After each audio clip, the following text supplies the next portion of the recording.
sur le sujet, je dirais un peu chaud, étant attendu, qui est le vrai défi d'authentification entre d'un côté des enjeux de sécurité et de l'autre des contraintes d'expérience utilisateur qu'on sait toujours très contrariantes.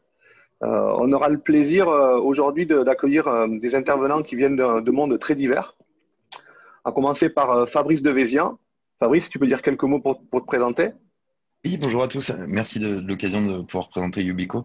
Donc, je suis Channel chez Yubico, une solution d'authentification forte, et je vous remercie de nous donner un peu de visibilité et puis surtout d'apporter nos retours d'expérience sur le marché. Parfait. On aura également avec nous Jérôme Bausson. Alors, donc Jérôme Bausson, directeur général de La Vie Naturelle, société de e-commerce qui donc, distribue des compléments alimentaires et qui utilise également des supports print, mais à la marge. Et donc, le site marchand qu'on a aujourd'hui, c'est le moteur de l'entreprise. Donc, l'authentification, c'est juste fondamental. Voilà. Super, on aura l'occasion d'aborder le sujet. On aura également Stéphane Dufréchou d'Anetis. Bonjour à tous, et donc je suis Stéphane, je travaille pour Anetis en tant que business développeur sur le sud-ouest et je garde aussi une casquette sécurité. J'ai pendant longtemps été dans l'infra et la sécurité. Et je serai là pour faire un petit rappel de ce qu'est l'authentification forte et concrètement comment ça se passe en entreprise. Voilà. Super. On a également Pierre Gastet avec nous, qui est le coordinateur du réseau Net Solidaire. Tu as tout dit, c'est merveilleux. Net Solidaire, juste préciser que c'est un réseau de solidarité numérique qui intervient initialement dans les quartiers prioritaires et qui a pour rôle d'accompagner les gens en difficulté avec le numérique vers l'appropriation de ces outils et vers l'émancipation de l'utilisation du numérique. On existe depuis 3 ans, on est une petite équipe d'une dizaine de personnes. Nous habitons à La Rochelle. Super, merci de nous faire l'amitié de venir sur ce 5 à 7, Pierre. Et puis Anne-Claire, je ne sais pas si Anne-Claire est arrivée, mais si elle n'est pas, Anne-Claire Dubreuil, qui est la directrice de projet transformation numérique du SICOVAL. Le SICOVAL, c'est l'agglomération du sud-est toulousain. Elle va nous rejoindre dans quelques instants. Elle m'a prévenu qu'elle avait quelques minutes de retard. Elle aura l'occasion de nous parler aussi du sujet de la nécessité d'une approche inclusive dans les territoires quand on parle d'authentification, quand on parle plus largement d'accès aux services numériques. Mais écoutez, on va pouvoir démarrer. Moi-même, Paul Latournerie, je suis le CEO d'une startup qui s'appelle UpSign-On, qui travaille également sur ces sujets d'authentification, en essayant de répondre à ce défi de faire à la fois quelque chose qui permette la sécurité, l'accès aux données, et puis, je dirais, le parcours utilisateur qui soit le moins contrariant possible. On aura l'occasion d'en parler un peu plus tard dans la présentation. On vous propose de dérouler le programme suivant. De parler, comme le disait tout à l'heure Stéphane, de l'authentification, de quoi parle-t-on, de quoi il s'agit. On présentera 2 solutions, 2 concepts pour sécuriser la connexion côté utilisateur, hein, puisqu'on parle de sécurité et puis d'expérience utilisateur, donc YubiKey et UpSign-On.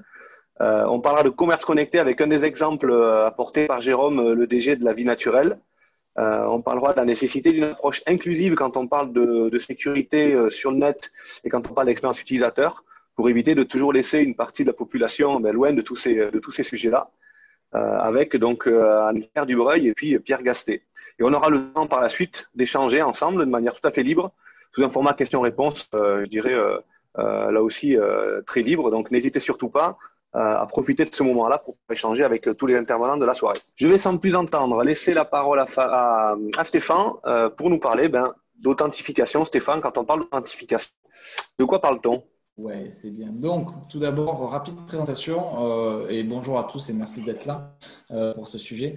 Donc, je suis Stéphane, je travaille chez Anetis en tant que business développeur et aussi avec la casquette sécurité.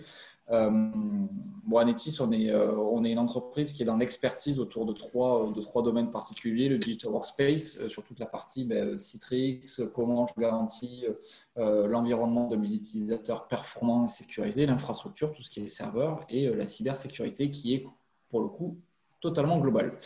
Notre but, c'est simple, on maîtrise que quelques technos mais à forte valeur ajoutée et on va en sortir le meilleur. Voilà pour la présentation.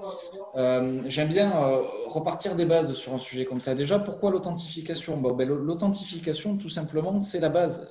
C'est la base de toute notion de sécurité dans un SI. Alors, je vais avoir quand même une approche très professionnelle, hein. Là où les autres, mes chers collègues, vont avoir une approche peut-être orientée plus utilisateur. Moi, j'ai essentiellement travaillé que pour des entreprises. Ça va se ressentir un peu. Ce qui est décrit aujourd'hui, de toute façon, pour les entreprises est aussi valable pour les utilisateurs dans le privé. L'authentification, c'est grosso modo qui est qui. Ensuite, grâce à l'authentification, qu'est-ce que je vais faire? Je vais pouvoir donner des autorisations, c'est-à-dire à quoi j'ai le droit d'accéder. Une fois que j'ai les autorisations, je vais pouvoir avoir cette notion de confidentialité, c'est-à-dire qu'est-ce que je peux visualiser, d'intégrité, qu'est-ce que je peux modifier, et traçabilité en tant qu'admin, c'est savoir qui a fait quoi. Alors c'est vrai que la sécurité des infras, on va souvent parler d'intégrité, de confidentialité et de disponibilité. Là, ce qui va être important aussi avec l'authentification, c'est de pouvoir tracer les gens. Bon, c'est des fondamentaux un peu adaptables, mais ça reste important et ça donne une idée du challenge de l'authentification, du pourquoi et du comment. Petit rappel, identification et authentification. Les deux mots sont proches, mais sont un peu différents aussi. L'identification, c'est je dis qui je suis. C'est-à-dire, je vais vous dire à tous, je suis Stéphane Dufréchou. Authentification, je vais le prouver. C'est-à-dire que dans ce contexte-là, je vais vous montrer, je vais vous dire, je suis Stéphane Dufréchou, mais je vais aussi vous prouver par un moyen que vous souhaitez, que vous jugez viable, de valider mon identité. Typiquement, je pourrais vous montrer ma carte d'identité avec ma photo et vous pourriez faire le lien entre cette carte d'identité et mon identité. L'authentification forte et le constant. C'est important de savoir aujourd'hui où on en est. On avait animé avec beaucoup de gens ici une table ronde sur les ransomware à la mêlée numérique. Aujourd'hui, de toute façon, les menaces, elles sont de plus en plus impactantes, de plus en plus dangereuses. On va parler en conséquence donc, de perte de l'infrastructure, de vol de données, d'attaque de réputation. Et là, le problème, c'est que avant, on avait quand même des entreprises, des acteurs qui étaient plutôt étatiques. Là, maintenant, on a un vrai business model autour de cybermafia qui s'est mis en place grâce au ransomware, qui permet de chiffrer, mais aussi de déchiffrer derrière. C'est-à-dire que je peux bloquer. Donc, qu'est-ce que ça veut dire en vrai? Je peux mettre à genoux une infra, la déchiffrer si on paye une rançon, et en plus, derrière, je peux récupérer l'argent de façon assez sécurisée, anonyme, grâce au Bitcoin. Donc, il y a un vrai business model qui s'est fait là-dessus. Souvent, ces attaques, quand on regarde le vol d'identifiant avec le phishing puis vol d'identifiant, c'est la voie royale, en fait. Derrière, en parallèle, on a aussi du social engineering, même si ça reste quand même assez lié au phishing. On peut brute forcer, on peut faire du man in the middle, mais le couple phishing plus vol d'identifiant, c'est vraiment la porte d'entrée sur les attaques. Je vous inviterai à aller voir ce site isitphishing.ai qui est géré par nos amis de VadSecure, qui est une entreprise française spécialisée dans l'anti-spam et vraiment la protection contre les menaces avancées. Et en fait, ils répertorient tous les cas de phishing qu'ils détectent. Et ce qui est super intéressant, c'est de voir que grosso modo, on a un site pour quasiment chaque grosse entreprise et chaque grosse banque, c'est-à-dire que, je sais pas, vous êtes à la Sogé pour votre boîte, et vous allez avoir un phishing super bien fait de la Société Générale. Et qu'en plus, ces sites, ces adresses, en fait, derrière, on va avoir des sites plus tard qui vont totalement changer. Parce qu'en fait, c'est des campagnes de spam. Les hackers, les cybercriminels vont réutiliser ces sites internet et faire tourner des campagnes de spam, donc un coup la banque postale, un coup la Société Générale, etc. Et grosso modo, je vous inviterai à aller, par exemple, vous allez sur le site, vous tapez Société Générale et vous verrez que ce que je vous dis est vrai. Un autre aussi constat, et qui est pour le coup vraiment lié au milieu pro, là, c'est que on constate l'explosion du SI depuis quelques années. C'est-à-dire qu'on va là où avant on avait un système, donc SI, système d'information, vraiment on-prem, avec du SaaS, enfin avec un Active Directory, du serveur de fichiers, etc. Maintenant, on va avoir des applications en SaaS. On va avoir des applications sur du cloud, hybride, public, privé. Après, ça c'est vrai dans tous les business, mais on nous demande d'être toujours plus réactif et agile, hein, c'est le mot à la mode. Et puis, le contexte étant ce qu'il est, on a aussi un nomadisme forcé. Ce qui fait qu'aujourd'hui, garder la sécurité et cette notion d'identité, d'authentification sur le SI, qui n'est pas forcément toujours bien maîtrisé, est un vrai challenge. Et quand c'est un vrai challenge, c'est souvent donc la sécurité en général qui en pâtit, mais aussi l'expérience utilisateur. Donc maintenant, on va en profiter pour regarder, après ce constat un peu rapide, les solutions qui s'offrent à nous. Donc quand on parle d'authentification forte, de quoi on parle? Donc juste avant, on a vu que de toute façon, l'attaque principale, c'est le phishing. Et que le phishing, c'est très simple de voler, d'usurper un site et de récupérer un identifiant et son mot de passe. De toute façon, 90% des attaques commencent par là, c'est industrialisé. Aujourd'hui, ce qu'on recommande donc, c'est de mettre en place de l'authentification forte. Et qu'est-ce que l'authentification forte? C'est déjà, il faut revenir aux bases. On a 4 grands types d'authentification. N'hésitez pas à poser des questions, hein, ou si je parle un peu trop vite, ou si c'est pas très clair. Hein, le but, c'est quand même de rester quand même un peu interactif. On a 4 grands types d'authentification. L'authentification par le savoir, quelque chose que je connais. Le mot de passe. L'authentification par la possession, quelque chose que j'ai. Typiquement, un token USB, une carte, alors ça ne se fait pas trop en France, mais une carte, une matrice avec une série de chiffres. Donc ensuite, quelque chose que je suis, c'est-à-dire moi, ça va être mes empreintes digitales, ça va être ma rétine, voilà. Et ensuite quelque chose que je sais faire. Alors ça, pour le coup, on n'en parlera pas après parce que j'ai pas vu beaucoup d'exemples concrets en entreprise. C'est quelque chose que je sais faire.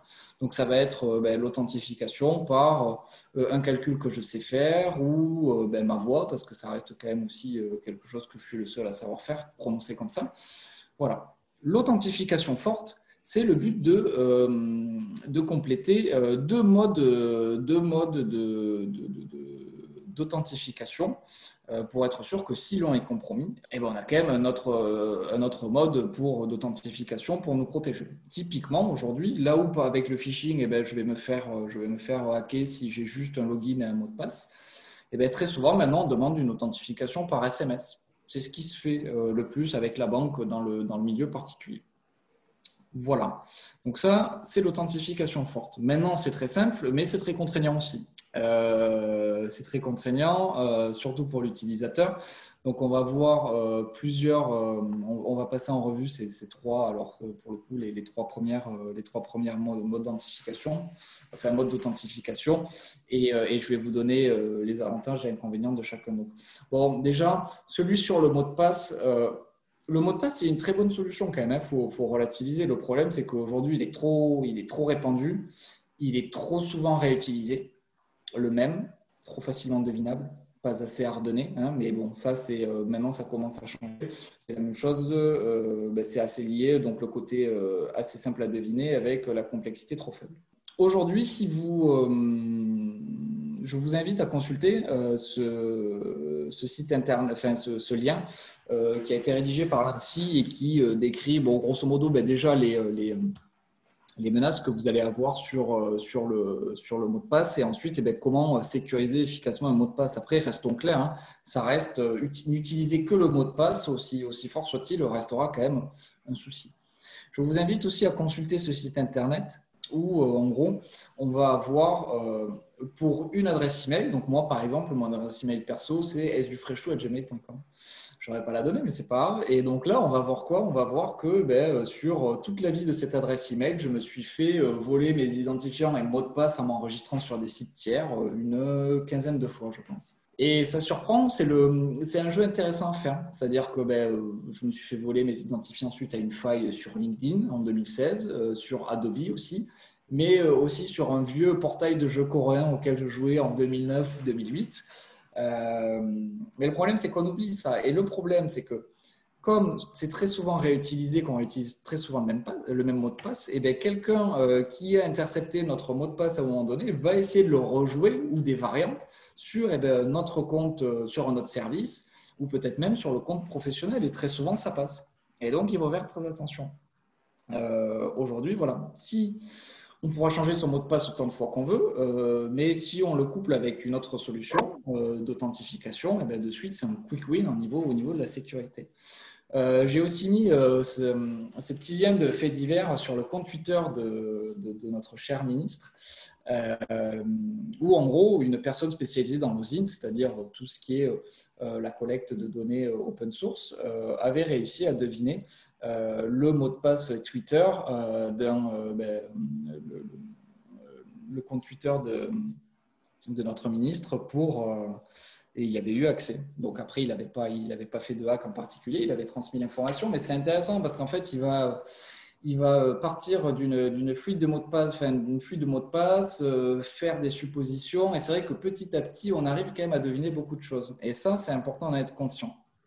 Mais encore une fois, le mot de passe n'est pas un mauvais système. Sur la possession, aujourd'hui, l'authentification par la possession, ça se diversifie, ça se démocratise, pardon. Aujourd'hui, on peut faire par SMS. Alors, le SMS, par exemple, pour les particuliers, c'est vraiment un quick win. C'est très simple à déployer. Par contre, en entreprise, ça va poser des questions.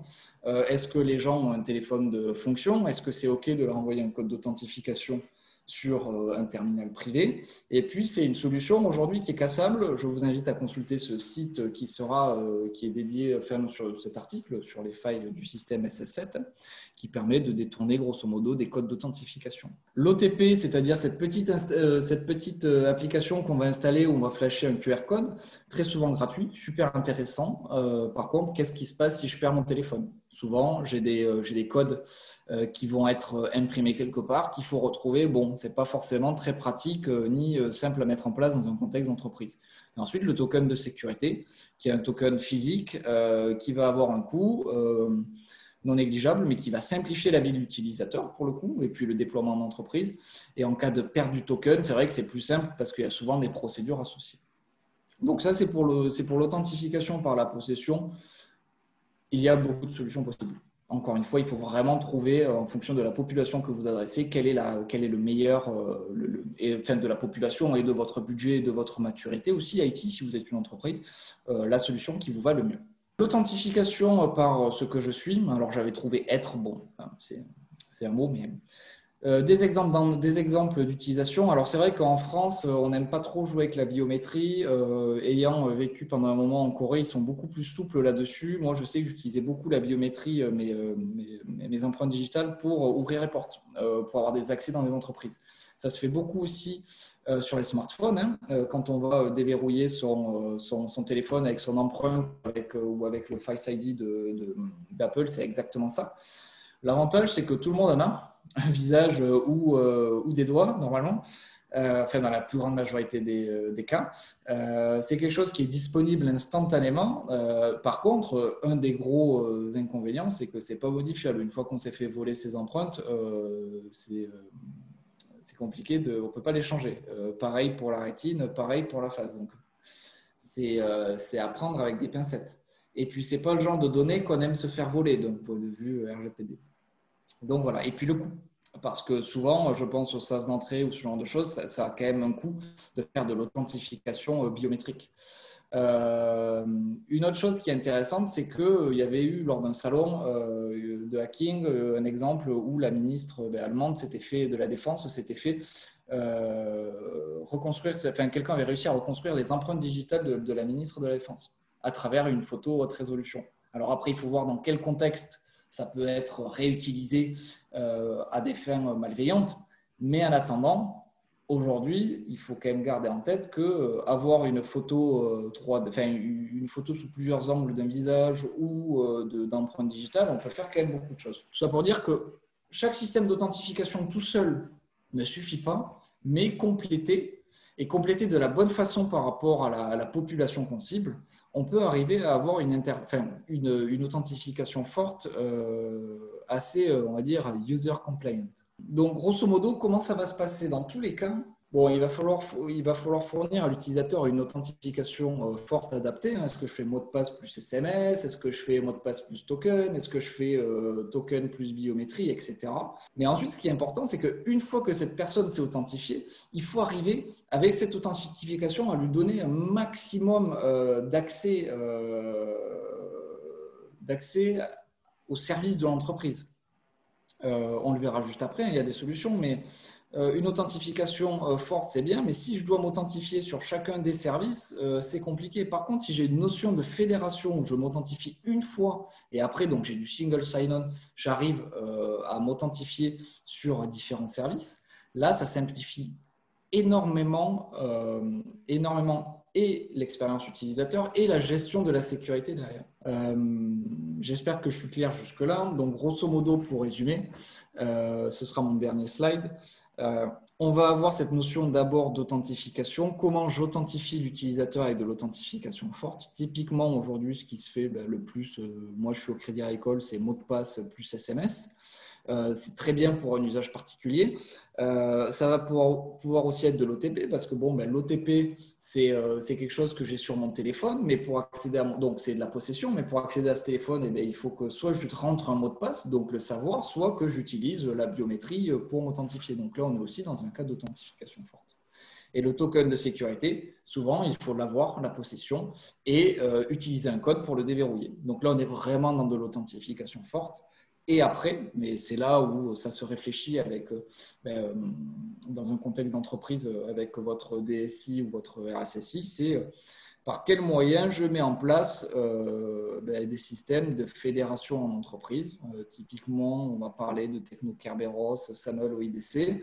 Ou moi, par exemple, qu'est-ce que je fais? J'ai un KeePass, un gestionnaire de mots de passe pour tous mes trucs, pour toutes mes solutions privées. C'est-à-dire que j'ouvre mon KeePass avec un token de sécurité et derrière, j'ai tous mes coffres, toutes mes entrées de mots de passe dedans. Et ensuite, on peut aussi utiliser des services de fédération dédiés un peu plus aux utilisateurs, mais aussi aux entreprises comme Upsign. C'était une petite introduction pour vous permettre de rappeler un peu pourquoi et comment l'authentification forte. J'espère que ça a été bien compris. Et puis maintenant, je vais laisser Fabrice récupérer le contrôle de l'écran. Il faut que tu me rendes le contrôle, Stéphane. Merci beaucoup pour ta presse. Je pense que c'était très clair sur les différentes solutions d'authentification, à quoi ça sert, à quoi ça ressemble, pourquoi c'est nécessaire. On comprend bien quels sont les enjeux derrière ça, qu'on oublie trop souvent d'ailleurs. Et si tu veux bien me rendre juste la main oui, c'est pour les planches, c'est ce que j'essaie. Dans le tableau de bord du haut, là, tu pourras rendre le contrôle. Ouais, give up. Donc voilà, maintenant, le but, c'est vraiment de vous présenter des cas concrets, des retours d'expérience. Yes. Donc le mieux reste à venir. Fabrice, on te laisse la main pour présenter les planches. Là, ouais, alors attends, est-ce que je dois récupérer la main ou tu me l'as donné naturellement? Non, je peux te passer les planches si tu veux. Je veux bien, comme ça. Allez, comme ça marche. Je coupe ma vidéo. À de suite, Fabrice. Merci beaucoup. Super, merci. Je pense que j'ai de la chance d'arriver juste après l'intro de Stéphane, qui pose vraiment très bien les bases du contexte que nous, Yubico, donc on rencontre aussi sur le marché. Donc nous, on fait que de l'authentification forte, c'est que notre métier. Par contre, on interagit autour de la plupart des briques qui peuvent être présentes dans des environnements clients, donc des solutions de SSO, d'IAM, de solutions de manager de password, etc. Mais je trouve très intéressant d'avoir cette approche, de se demander quel est mon deuxième facteur? Est-ce que je dois apporter le sujet de la biométrie? Est-ce que je vais me baser sur ce que je possède, etc. Donc c'est très intéressant. Je vais vous donner un tout petit peu de background sur ce que Yubico propose, notre position un peu sur le marché finalement. J'ai essayé de les résumer juste avec une slide qui revient un petit peu sur le sujet du jour. Finalement, la contrainte sur ce marché, c'est d'apporter le maximum de niveau de sécurité, mais surtout la plus grande simplicité pour les utilisateurs, parce que la conduite du changement, c'est évidemment le plus gros frein en entreprise. Même si un RSSI veut déployer des solutions qui sont très sécurisantes, si les utilisateurs la trouvent complexe, évidemment, ils vont chercher à la contourner. Donc l'idée, c'est vraiment d'essayer d'apporter quelque chose de simple et de robuste. Juste 2 mots pour parler de sécurité quand même. On a un élément EL6+, qui est critère commun au sein de la clé. La clé ne comporte pas elle se comporte pas comme un disque dur. Elle emporte aucune donnée. C'est uniquement de la cryptographie et des éléments d'identification qui permettent de justement s'authentifier de façon sécurisée sur différentes plateformes, applications, etc. On a un capteur de présence sur toutes nos clés pour éviter, comme le disait Stéphane en intro, qu'un bot ou qu'un hacker à distance essaie de rejouer mes identifiants mots de passe qu'il aurait récupéré dans mon environnement personnel, par exemple, sur mon environnement pro. J'ai pas les sources sur cette slide, mais nous, on a réussi à trouver des infos. Je crois que c'est 73% des mots de passe utilisateurs sont souvent les mêmes dans les environnements personnels et professionnels. Il y a aussi un autre sujet peut-être en intro qui est quand même important, en complément de ce que disait Stéphane. Le coût de la gestion des mots de passe en entreprise aujourd'hui a été estimé à peu près à 50 € par reset de password, puisque c'est une opération manuelle. Si vous sondez quelques entreprises, vous apercevrez vite que ça peut représenter jusqu'à 60-70% de la bande passante du helpdesk ou du support au sein de l'entreprise. Donc finalement, faire évoluer les méthodes d'authentification vers un système avec une clé, ça peut apporter certaines contraintes, mais ça apporte aussi un énorme retour sur investissement, plus de sécurité et une simplicité en termes de gestion. Je veux bien que tu passes la slide. Merci beaucoup. Très rapidement, Yubico n'est pas encore très bien identifié et connu sur le marché français pour une raison assez simple. Yubico existe depuis 2007.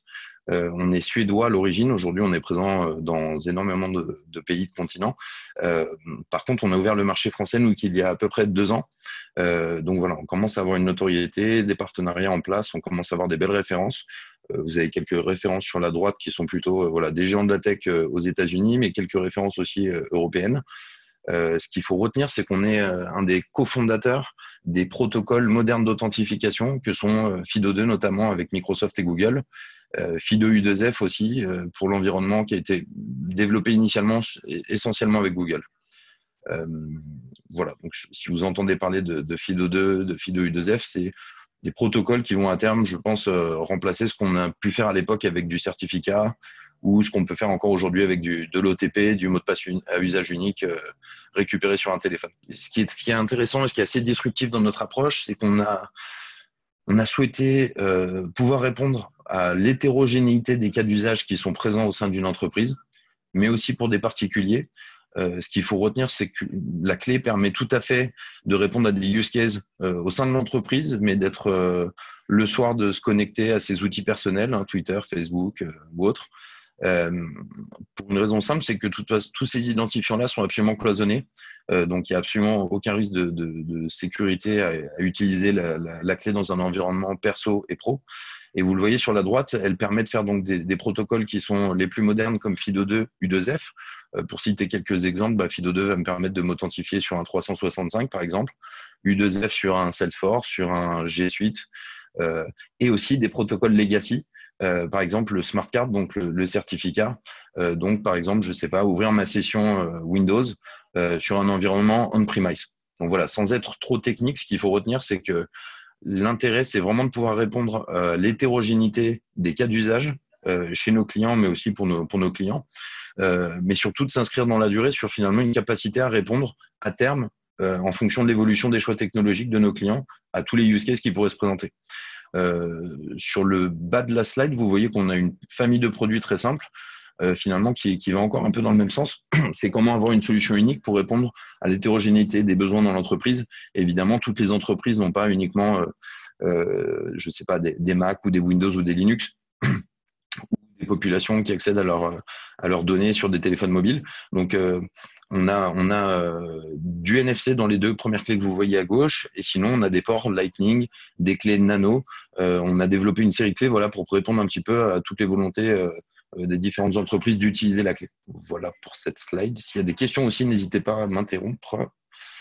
C'est Stéphane, rapido, j'en profite pour Ouais. ajouter quelque chose. C'est vrai que nous, on utilise la Yubi chez Altis parce que c'est vraiment un quick win.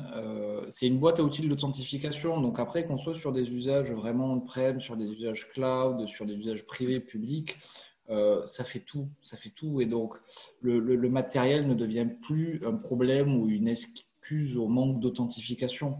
Moi, la YubiKey que j'ai, la YubiKey, j'utilise aussi bien pour le privé que pour le public.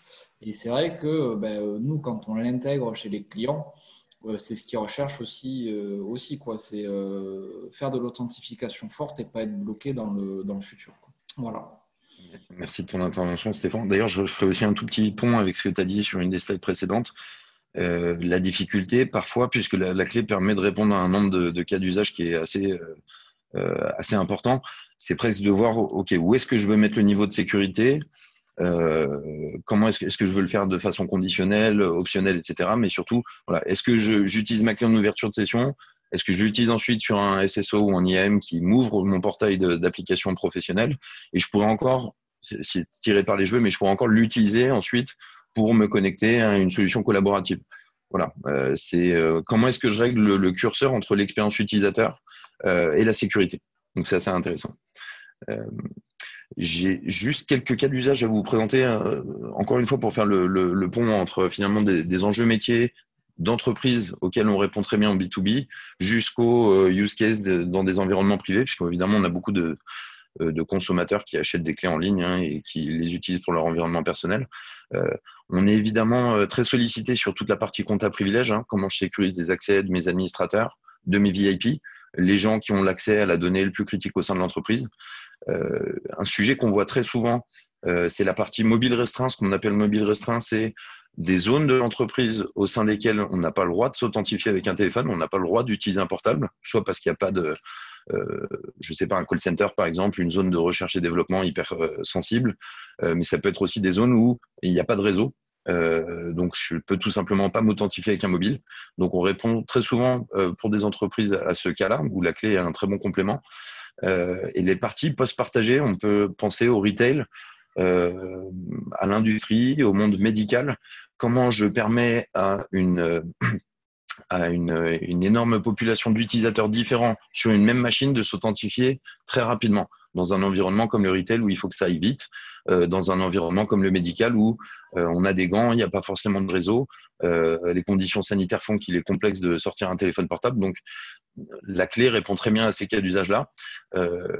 La brique que vous voyez ensuite, mobilité, télétravail, évidemment, j'enfonce une porte ouverte, mais on a été énormément sollicité cette année parce que beaucoup d'entreprises ont déployé des accès distants, du VPN, du VDI, du RDP, enfin voilà, plein de solutions pour sécuriser l'accès à la donnée de façon distante, mais parfois voilà avec tout simplement encore un login mot de passe. Et donc voilà, on peut venir renforcer cette brique-là. Évidemment, ce qui en découle, c'est la partie, voilà, une fois qu'on a sécurisé ces quelques cas d'usage-là, on a souvent des déploiements vers l'intégralité de l'entreprise, mais aussi vers les partenaires. Là, je pourrais citer Airbus notamment, qui a été attaqué à travers un sous-traitant. Aujourd'hui, Airbus a sécurisé avec de l'IAM et de l'OTAN de forte ses accès en interne, mais exige aussi de ses partenaires de faire de même pour entrer dans leur système d'information. Juste en bas pour illustrer, surtout peut-être ce qui peut vous intéresser, évidemment, c'est qu'on répond en gros à toutes les briques du marché qui permettent de faire du MFA, puisque vous l'avez vu, on porte nativement un certain nombre de protocoles d'authentification qui vont permettre de répondre à du VPN, à de l'ouverture de poste, aux applications web. Et encore une fois, comment est-ce que parfois ça peut être un sujet qui permet une adoption plus rapide au sein de l'entreprise, de dire aux salariés, aux collaborateurs, vous allez plus être sur un login mot de passe contraignant qui change tous les 3 mois, etc. On va vous faire basculer vers un code PIN statique et une clé. Voyons ça comme simplement ce que vous connaissez dans votre quotidien avec une carte bleue et un code PIN. Finalement, si on me vole ma carte sans mon code PIN, on ne peut pas me dérober d'argent. C'est un peu la même chose. On ne peut pas dérober vos accès informatiques sans avoir à la fois votre code PIN et votre clé. Et vous allez pouvoir vous en servir aussi pour sécuriser vos emails personnels, vos accès aux réseaux sociaux, etc. Donc, c'est intéressant de pouvoir avoir l'usage-là. Merci beaucoup. J'espère que je déborde pas, j'essaie de rentrer dans le timing.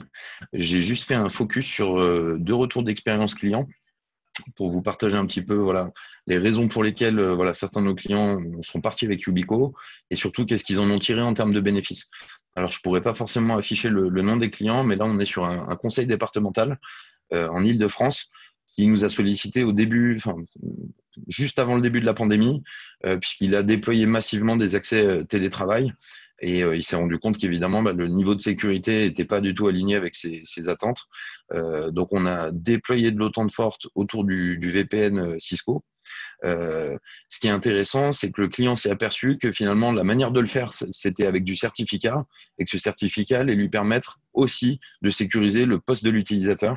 Donc, avec le même certificat, le client a pu sécuriser l'accès VPN, mais aussi sécuriser l'ouverture du poste de travail. Donc, voilà, mon collaborateur est en travail distant. Il se déplace beaucoup plus qu'avant avec son poste de travail. S'il l'oublie ou s'il se fait voler son poste de travail, évidemment, sans la clé, maintenant, il n'y a plus aucun moyen d'accéder aux données de l'ordinateur. Le deuxième cas qu'on a, c'est un grand compte dans le monde de l'assurance. Qui nous a sollicité, lui, sur un autre cas d'usage que j'ai cité un tout petit peu plus brièvement en amont. Il était en train de déployer une solution IAM. Il s'est projeté, évidemment, d'utiliser la brique d'authentification mobile qui était fournie par cette brique IAM. La seule chose, c'est qu'il y a eu beaucoup d'utilisateurs qui n'avaient pas de portable professionnel. En France, légalement, vous êtes obligé de demander l'assentiment des salariés pour s'authentifier sur leur environnement personnel, donc s'ils n'ont pas de portable pro. Donc, ça posait un problème. L'autre problème, c'est qu'au niveau de l'expérience utilisateur, il y avait beaucoup de salariés qui étaient assez réticents justement à être obligés d'utiliser le téléphone à chaque fois qu'il fallait s'authentifier parce que il faut le déverrouiller, il faut aller chercher un code à usage unique ou il faut faire un push d'une application et donc c'était assez contraignant. En fait, il a commencé à tester nos clés juste pour aborder du coup pour poker la solution sur la partie justement BIOD, hein, donc tous les utilisateurs qui n'avaient pas de mobile. Et ce qui est intéressant, c'est qu'en fait, en faisant ces tests, en menant ces tests, il s'est aperçu qu'il allait du coup uniquement se baser sur Yubico pour faire de l'authentification forte pour tous ses utilisateurs.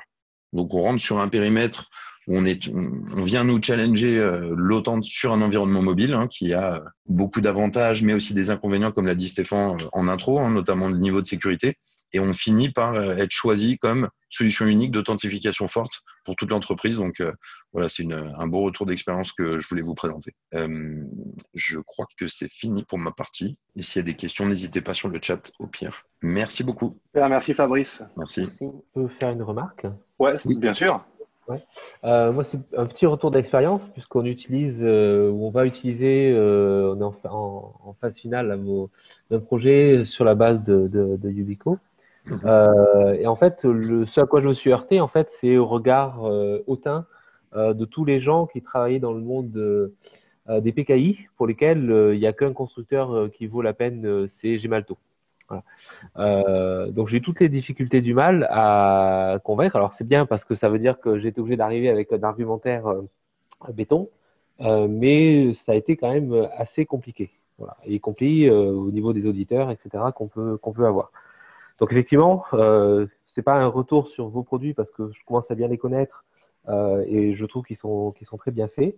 Il y a plein de choses dont vous n'avez pas parlé et qui moi je trouve très intéressantes. Voilà. Par contre, ça a été la difficulté que j'ai eue vis-à-vis du préconçu. Ça vous êtes nouveau sur ce marché-là, quelque part sur la partie carte à puce, hein, en l'occurrence. Voilà, c'était juste un petit retour d'expérience, mais je pense que je ne suis pas le premier à vous faire cette remarque-là. J'arrivais un tout petit peu tard pour vous aider à argumenter, du coup, je m'excuse. Mais non, on a souvent des premières conversations où évidemment on est challengé puisque Yubico, voilà, ça reste qu'une entreprise suédoise, même si on est européen, on n'est pas encore très connu du marché. Pour autant, voilà, il y a des comptes que je peux pas citer sur un webinaire qui est enregistré, hein, d'autant plus, mais je pourrais vous dire sur un autre call ou lors d'un autre échange, mais on équipe déjà certains des comptes parmi les plus sensibles en termes de sécurité, certaines des plus hautes institutions de l'État. Et des comptes industriels qui sont voilà, des entreprises qui sont très exigeantes en termes de sécurité. Donc sur la partie sécurité, évidemment, Gemalto est beaucoup plus connu. Ça n'empêche pas qu'on a déjà fait nos preuves. Après, évidemment, le premier argument hein, que j'aurais, si j'avais pu vous aider à ce moment-là, hein, c'est de dire, OK, comment est-ce qu'on gère l'authentification d'un utilisateur distant comment est-ce qu'on gère l'authentification de demain sur des postes de travail qui n'embarquent plus de lecteurs de carte à puce? Est-ce qu'on doit mettre des adaptateurs, des lecteurs de carte à puce? Qu'est-ce que ça coûte en termes d'infrastructure? J'ai eu que 10 minutes pour présenter Yubico, mais globalement, il n'y a pas de. Nous, on vend que des clés sur le marché, sans licence, sans infrastructure, sans middleware. Donc, il y a aussi un retour sur investissement qui est intéressant à mettre en évidence, quoi. Mais voilà. je vous avoue que j'avais argumenté de ce dont vous parlez évidemment, hein. Enfin, et le choix des licences et des middleware, en l'occurrence particulièrement des middleware, ça a été un des critères déterminants aussi. Il faut se prostituer pour avoir des drivers chez Gemalto pratiquement, quoi. Donc, ce qui n'est pas le cas chez vous, et c'est drôlement agréable. Bien Bon, sûr. voilà. Merci pour ce retour. Merci tout le monde. Eh bien, écoutez, on va continuer. Est-ce que d'abord, avant de continuer, Stéphane, est-ce qu'on a des questions, des remarques sur le chat Eh bien, non. Aucune. Eh bien, parfait. Dans ce Mais cas-là, non, Dans ce cas-là, on va enchaîner avec UpSign-On. Donc, à moi de prendre la parole. Alors, nous, vous allez voir, on est encore moins connus que Yubico parce que nous, on n'a pas beaucoup d'ancienneté puisqu'on est une start-up qui démarrant. Alors, avec UpSign-On, on est membre d'un collectif d'entrepreneurs éthiques qui est hébergé par le Sicoval, ce qu'on appelle la crèche. Je crois qu'Anne-Claire en parlera un peu plus tard dans les présentations. Et puis, on est incubé par Nubo ici à Toulouse et puis également par l'incubateur TechnoWest à Bordeaux. Depuis maintenant le début de l'automne là. Donc nous on crée une entreprise au moment où il y a le confinement. Donc je vous avoue que c'est très rigolo, mais ça n'est pas moins intéressant. Et nous notre enjeu, l'ambition à laquelle on souhaite répondre, c'est de trouver un moyen de reconnecter les sites web et les services qui sont disposés par le web avec leurs utilisateurs. Pour ça, on est parti d'un constat, et puis Stéphane et Fabrice en ont parlé. Nous, on considère que le problème qui est posé par l'authentification pour nous tous utilisateurs, hein, qu'on parle de mots de passe, qu'on parle d'autres systèmes d'authentification, mais aujourd'hui, il n'y a pas une vraie bonne alternative.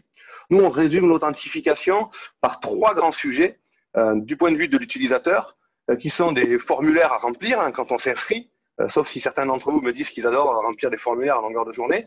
Moi, ce n'est pas mon cas. Bien sûr, la problématique du mot de passe. L'inventer et surtout s'en rappeler. Et puis le troisième élément, d'un point de vue utilisateur, pour ce qui est de la relation connectée, c'est l'idée de ces données de profil qu'il faudrait mettre à jour dès qu'on en change sur tous les sites qu'on a je dirais sur Internet. Et Dieu sait qu'on n'est même pas capable aujourd'hui de les référencer. Donc il y a des alternatives qui existent aujourd'hui. L'autocomplétion pour remplir des formulaires, on parlait de single sign-on ou d'approche de 100 mots de passe ou de one-time password OTP, hein, des mots de passe qu'on n'utilise qu'une seule fois pour pouvoir se connecter. Puis sur les données de profil, la mise à jour des données de profil, c'est vrai que si on ne le fait pas, il n'y a pas beaucoup de solutions à part aller acheter des bases de données, créer des jeux pour récupérer des infos utilisateurs un peu dans leur dos, qui ne sont pas tout à fait des pratiques et de moins en moins, je dirais, faciles avec le RGPD. Et puis surtout, ce qu'on retient nous, Stéphane comme Fabrice en ont parlé, c'est qu'aujourd'hui, les solutions qui existent, elles sont souvent en train nous forcent à faire un choix entre d'un côté, soit c'est quelque chose qui est sécurisé, qui respecte la vie privée ou la souveraineté numérique, je dirais, des différents acteurs, soit c'est quelque chose de simple, d'accessible et de convivial. Typiquement, je me connecte avec Facebook, hein, ça penche complètement à droite, c'est très simple, c'est facile, c'est très pratique, d'accord ? Alors ça, on est tous d'accord. En revanche, on sait que d'un point de vue de vie privée, de souveraineté, voire même de sécurité, puisque c'est le même identifiant qui est réutilisé pour tous mes comptes, ça peut poser des problèmes. Et du coup, avec UpSign-On, on a inventé un nouveau concept qui, lui, ne fait aucun compromis entre simplicité, sécurité et vie privée. C'est, pour le dire très simplement, je me connecte avec Facebook, mais tout le côté éthique en plus. Alors, comment ça fonctionne, UpSign-On ? D'un côté, c'est une application qui joue le rôle d'un véritable compagnon de connexion et qui permet finalement de gérer nos comptes personnels et accessibles de manière totalement gratuite. Et de l'autre, du côté du site web, de tous ceux qui donnent accès à leurs services sur Internet, c'est un bouton qui, lui, joue le rôle de connecteur universel sans intermédiaire. C'est important, le sans intermédiaire, ce qui fait la différence avec les autres acteurs du marché. Et les deux ensemble, le bouton d'un côté sur le site et l'application côté utilisateur, mais ça permet de supprimer les étapes qui sont souvent contraignantes pour l'utilisateur. Pour nous, on va dire que c'est relou. Pour d'autres, c'est carrément un frein et un problème d'accès à ces services numériques. Hein. L'ensemble des deux, le bouton plus le compagnon, ça permet d'automatiser et de sécuriser la création de compte, la connexion et la mise à jour des données de profil. Donc l'utilisateur, du coup, il n'a plus à gérer les mots de passe, il n'a plus à gérer ses données de profil. D'accord ? D'un côté, j'ai la liste de mes identifiants, je génère des mots de passe forts, l'application me permet de centraliser mes données, je les change à un seul endroit et elles sont à jour sur tous les profils que j'ai sur Internet. Avec l'application, je peux créer un compte en un clic, je peux me connecter sans avoir à ressaisir mon mot de passe, l'application le fait pour moi. Et puis, d'autres fonctionnalités appréciées qui sont de disposer de cet environnement-là sur mes différents appareils, que ce soit du Mac ou que ce soit du Windows. Mon iPhone et mon Windows, ça marche très bien. Je peux partager des comptes avec d'autres et donc là, on peut rentrer dans une dimension qui soit de relation de aidant à aider. Hein, je crée un compte pour quelqu'un et c'est cette autre personne avec qui je partage ce compte qui peut s'en servir. Et puis nous, on a une approche très différenciante par rapport aux autres acteurs du marché, qui sont de se positionner dans une relation entre l'utilisateur et le site sur lequel il se connecte, sans aucun intermédiaire. Donc c'est une approche zéro knowledge, comme on appelle, c'est-à-dire que nous, Upsign-On, on n'a accès à aucune donnée, et on donne accès à personne d'autre à ces données-là. Les données, elles sont chiffrées, elles sont stockées uniquement en local, et pas sur un cloud, donc on ne fournit pas un lieu sur lequel il y a toutes les données de tout le monde, elles sont uniquement sur chaque poste de chaque utilisateur. La connexion par le bouton rend le phishing totalement impossible. Et ça, Stéphane en a parlé aujourd'hui. C'est la cause numéro 1 de hack des données. Et avec le bouton Upsign-On, on ne peut pas se faire avoir sur un site qui n'est pas référencé, qui n'est pas certifié chez nous. Et donc, le phishing est impossible, même si le site il ressemble totalement au site de la Société Générale, pour ne pas les nommer. Et alors que c'est un faux site, hein, sociétégénérale.hack.com, mais on n'a pas fait attention. Et on s'est tous fait avoir au moins une fois. Mais si je prends l'habitude de me connecter par le bouton, je ne peux pas retomber sur ce site et envoyer des données à ce site qui n'est pas un vrai. Et puis le dernier élément, c'est enfin un outil qui permet réellement de gérer des mots de passe forts et spécifiques pour chacun des comptes et éviter ainsi de réutiliser le même mot de passe partout, vie pro, vie perso, ou même dans la vie perso, on a tous le même mot de passe partout, on est d'accord avec ça. Et bien avec Upsign-On, on n'a plus besoin de faire ça, on n'a plus besoin de s'en rappeler, donc il n'y a plus de contraintes. Et on peut du coup éviter, dès qu'il y a une violation de données, il n'y a aucune propagation de cette violation aux autres comptes que je peux avoir. Et du coup, l'intérêt pour les sites qui mettent en place cette techno pour le bouton, hein, quand on parle de site, on parle de site marchand, on parle de collectivités qui offrent des services à leurs usagers, ou on parle d'associations qui travaillent avec leurs membres. Du coup, pour ces sites-là, ça permet de supprimer tous les freins à la connexion et donc tous les abandons d'usage qui sont induits par ces freins à la connexion. Toutes les fois où il y a un formulaire à remplir, où je lève les yeux au ciel et où j'y vais pas, toutes les fois où je me rappelle plus ce satané mot de passe que j'avais mis pour ce compte avec cet email, pourtant j'ai que 3 mots de passe, mais ça marche pas, on a beau essayer, ça marche pas. Et pour les sites, à part cette connexion automatisée, hein, qui permet de travailler à la fois sur l'acquisition, sur la fidélisation et sur la sécurité de connexion, ça permet également d'avoir des données sur les utilisateurs qui sont 100% à jour. La mise à jour systématique à chaque changement, je change mon numéro de téléphone, je le change une seule fois dans l'application, tous les sites, tous mes profils sont à jour de ce nouveau numéro de téléphone si je le choisis. Et puis du coup, en mettant le citoyen et l'utilisateur au centre du dispositif, il n'y a pas mieux comme conformité au RGPD. Et du coup, en rendant l'authentification, en enlevant tous les problèmes que pose l'authentification, on peut alors remettre l'utilisateur au centre de sa vie numérique. On peut parler d'inclusion numérique, hein, puisque tout ce qui est fait une fois n'a plus besoin d'être fait. J'ai plus qu'à cliquer pour me connecter, j'ai plus à ressaisir une adresse email, j'ai plus à ressaisir un mot de passe, j'ai plus à m'en rappeler. L'attractivité du développement du territoire, les notions de sécurité, vous l'avez compris, et puis la souveraineté numérique. Et puis Upsign-On, c'est également un outil qui permet à la fois dans sa vie perso, mais aussi d'être utilisé dans sa vie pro avec une version qu'on appelle Upsign-On Pro, et qui permet de la même manière de gérer mes identifiants dans ma vie professionnelle pour le collaborateur et au service, je dirais, de la politique de sécurité des systèmes d'information que porte le RSSI avec une solution qui est indépendante, qui n'est pas cloudée, comme on le dit maintenant, qui n'est pas disponible sur le cloud, qui est en toute autonomie et qui permet d'apporter aux collaborateurs un coffre-fort numérique pour les connexions de tous les jours et qui même jusqu'en allant équiper tous les services sur lesquels on se connecte avec la techno du bouton, ça permet d'arriver dans ces situations-là que vous avez à droite. Hein. C'est je peux renouveler en un seul clic tous les mots de passe versus aujourd'hui, hein, vous avez tous ce message angoissant qu'on reçoit de temps en temps pour dire allez stop maintenant, mot de passe à changer de suite. Donc pas remettre les mots de passe qu'on a mis les 6 dernières fois, mettre autant de caractères qu'impossible, pas l'écrire évidemment sous le clavier, c'est ce qui termine en général. Le mot de passe, quand c'est trop compliqué ou trop contraignant, on l'écrit sous le clavier ou sous le tapis de souris. Donc aujourd'hui, on démarre, hein, donc on a le bouton qui est déjà en place. Je vais vous faire une démo très très simple à l'instant. On discute avec des acteurs du privé, on discute avec des acteurs du public aujourd'hui aussi, hein, puisque vous comprenez que le Upsign-On, c'est un système commun pour se connecter, pour donner accès à ces services, indépendamment de notre identité, de nos missions. Et puis on a été récompensé cet été par la métropole de Bordeaux en étant lauréat de l'appel à projet de Smart City. Évidemment, dans une Smart City ou dans un territoire que moi j'aime bien appeler de éthique connectée, on va pouvoir proposer à nos usagers, aux citoyens, quels qu'ils soient, une même manière de se connecter à tous les services qui sont proposés sur le territoire. Juste pour faire une démo, aujourd'hui, le site des anciens élèves ingénieurs de Supaéro NCK a déjà mis en place le bouton avec la techno Upsign-On. Donc, il suffit, comme autre moyen de connexion, hein, vous avez le bouton ici App Sign On. Il suffit de cliquer dessus, ça appelle l'application, allez ici, et ça m'authentifie directement sur le site. Juste un petit peu de temps avec le partage d'écran. Et voilà, je suis bien connecté à mon nom. J'ai pas eu besoin de mettre le mot de passe. Pourtant, c'est un mot de passe qui fait 19 caractères, complètement aléatoire, spécifique pour ce compte-là. Et je suis directement identifié. Et si j'arrive sur un site sur lequel je n'ai pas encore de compte, ben, le principe est le même. Hein. J'arrive sur le site, c'est un site de e-commerce, j'ai un bouton. Ben là, je vais créer le compte. Hop, en un seul clic, ça appelle le formulaire du site en question. Ça le pré-remplit avec des infos qui sont centralisées en local chez moi. Je peux valider les consentements à recevoir la newsletter ou pas. Les CGU, je valide, j'ai un compte qui est alimenté et qui est connecté en permanence maintenant avec ce site-là. Et je suis bien identifié avec mon nom, je peux acheter. Le site, il a bien les infos à jour, d'accord? Et moi, sur mon environnement App Sign On, j'ai une ligne, mon petit shop, qui est apparu, dans laquelle je retrouve les infos de profil qui sont connectées, reliées à celle du site. Et si je change une info ici, le site il sera à jour de l'info, sans que j'ai eu de problème de mot de passe. Le mot de passe, lui, il est, pour le regarder d'ailleurs pour la démo, il a été généré, il est ici, spécifique pour ce compte-là. Moi, c'est plus mon souci, le mot de passe, je me connecte sur le site une seule fois. Donc, en bref, App Sign On, vous l'avez compris, c'est une solution qui permet d'être vraiment dans une relation gagnant-gagnant entre le site qui donne accès à ses services par Internet et puis l'utilisateur qui, lui, rencontre au quotidien des problématiques pour créer des comptes, pour se connecter, pour s'identifier.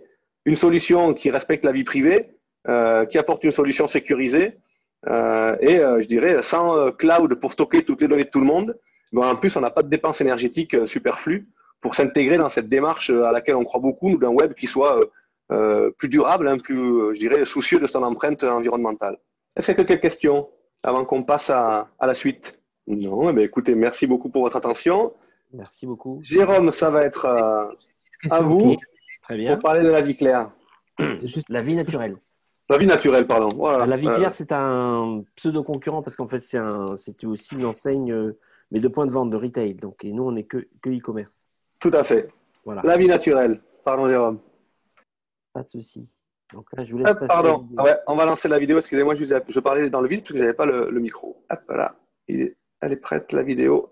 Alors, pour tout le monde, je vais juste débriefer un petit peu sur ce. Je pense que ce film, c'était le bon moment pour présenter, enfin, c'est la bonne façon de présenter la vie naturelle. Là, c'est une réunion membre qui a eu lieu il y a 2 ans. Et le principe de notre activité, la vie naturelle, c'est qu'on propose à des membres une carte qui coûte 25 €, mais qui leur permet d'accéder à plein de tarifs privilégiés sur la vente de compléments alimentaires, qui est donc notre secteur d'activité, donc le e-commerce de compléments alimentaires à vocation santé. Comme vous avez vu dans le film, ce qui est important, c'est que donc on travaille beaucoup sur la qualité des produits, on travaille beaucoup sur l'échange de nos clients et de nos membres, donc avec des thérapeutes, des naturopathes qui accompagnent et qui conseillent sur les bonnes pratiques de santé, sur la façon de bien s'alimenter, sur donc les bons compléments alimentaires. On développe forcément une relation très très privilégiée avec ses membres qui s'engagent, qui font que sur notre marché, la vente de compléments alimentaires à distance et non pas en retail. Bon, peut-être qu'un jour, on interviendra en retail. Ce qui est important, c'est que du coup, forcément, ces membres sont associés à ce qu'on fait. Donc, ils sont associés aussi aux commentaires qu'ils font sur les produits, sur notre offre. Donc, ils sont vraiment partie prenante. Et forcément, notre site web, site marchand La Vie Naturelle, c'est un lieu d'échange très privilégié. Sur ce site, ils vont par exemple commenter des produits, dire voilà, j'ai pris tel produit, je le trouve sympa, ou tel autre membre va venir sur le site et va dire voilà, tel produit, telle vitamine C par exemple, comment est-elle, est-ce qu'elle fonctionne bien? Et là, il y a un système sur le site qui permet d'avoir des questions-réponses avec les réponses de tous les gens qui ont commandé récemment ce produit, qui peuvent répondre via mail parce qu'ils font partie de la communauté des membres. Voilà, donc là, vraiment, cette vidéo sur la réunion, l'une des dernières réunions membres, elle représente vraiment ce qu'on est, c'est-à-dire qu'on travaille sur la proximité avec notre communauté de membres qui sont eux-mêmes un excellent vecteur de retour d'information sur les produits, sur l'offre qu'on fait pour tout le temps pouvoir s'améliorer. La Vie Naturelle, en fait, a été créée en 2011, donc Centrale de la Chasse, société de e-commerce, parce que le groupe dont elle est issue, Ginkgo Media est un groupe de presse sur les médecines alternatives d'une façon générale. Et à l'époque, les laboratoires qui écrivaient dans ces revues, magazines papier, mais aussi magazines web aujourd'hui, avaient donc des laboratoires et avaient besoin d'aide pour diffuser leurs produits. Donc, c'est comme ça que la centrale d'achat, la société de e-commerce à vie naturelle, est née, donc il y a moins de 10 ans. Aujourd'hui, notre positionnement en tant que société, c'est on est sélectionneur de produits de santé naturelle pour cette communauté de membres, c'est-à-dire que, par exemple, je vais prendre un exemple type la vitamine C, nos concurrents, on peut avoir 20, 30, 40, 50 références de ce produit. Nous, on en a quelques-unes parce qu'on est sélectif. On prend des produits de qualité bien renommée, enfin la qualité est la plus adaptée, des laboratoires qui travaillent de façon éthique, on est toujours en lien avec les attentes exprimées des membres. Deuxième point important, on est donc un conseilleur, on dirait, entre guillemets, puisqu'on travaille avec des thérapeutes professionnels qui, eux, répondent via un système notamment de chat ou via ligne téléphonique dédiée sur le site à quiconque passe et veut avoir une question concernant son problème de santé, on va dire d'une façon générale. Et voilà. Et donc, on a un service de naturopathe dédié aux internautes et une ligne naturo dédiée aux membres. Donc, c'est un des avantages de la carte de membre.